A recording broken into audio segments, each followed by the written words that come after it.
Well, hello there, and welcome back to another Transformers review. Today I'm doing one that I meant to do a long time ago, but I never got around to it, so let's do it now. This, everybody, is Cybertronion Soundwave from War for Cybertron. Sorry. But, yeah, basically this is Generation Soundwave to me, because it's pretty much the closest thing we're going to get to a classic Soundwave. I don't think we'll be making a tape deck anytime soon. So as you know, an accurate sound wave has always been really important to me from my review of G1 Soundwave. And as you know, I am totally a critic on when it comes to Soundwave because he's like one of my favorite characters, and it just seems like Hasbro can never get him right. Except for the first one. But now I'm looking at this one, and although it's not perfect, it has its flaws, I can't help but just think that, yeah, this is Soundwave. This is Soundwave if he was in the Classics universe. And I know it's in the video game War for Cybertron thing, but I still think that this counts as a Classics figure of Soundwave. Even though it's in Cybertronion mode, I still just think it looks like Soundwave. I mean, just look at the face sculpt. If that doesn't sound Soundwave, I don't know what does.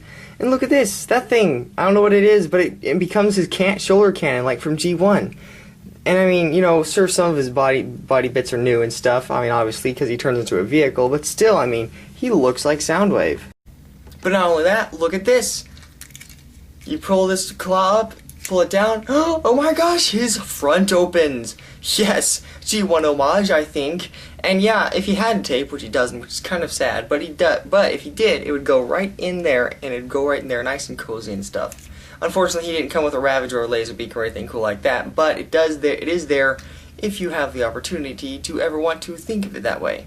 And like I said, the cannon goes up here, which is removable, and it actually becomes something in alt mode, sort of, not really.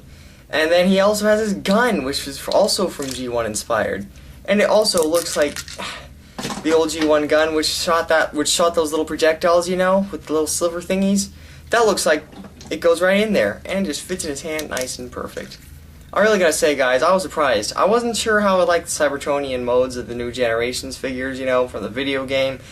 You know, I guess I kind of liked some, kind of didn't. You know, Cliff Jumper was a repaint of Bumblebee, who I thought that was an alright sculpt, but this guy wins. Now, that's the robot mode, and as you can see, he fits in great with other classics. And if you happen to have Ravage, just throw him in there for old time's sake, and you got a pretty cool little duo. But what about the alt mode? Obviously, it's not a tape deck, but it's actually a vehicle. But the real question here is it any good? Let's see.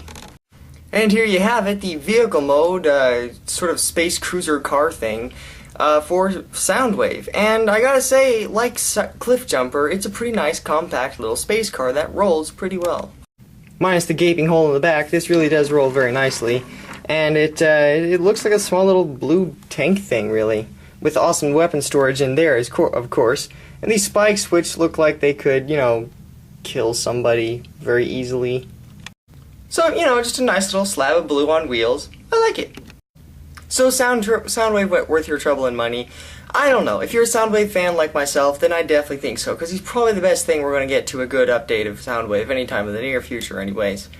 But really, you know, you could probably skip him, and he really wouldn't hurt too much. Your Classics line would look pretty cool if you had a Soundwave in there that looks like it's a Soundwave Classics, but it really kind of isn't. Then that'd look neat too. So, it just depends on you. So with that bombshell, I'm going to say this is me signing out with Cybertronian Soundwave, and I'll see you guys later.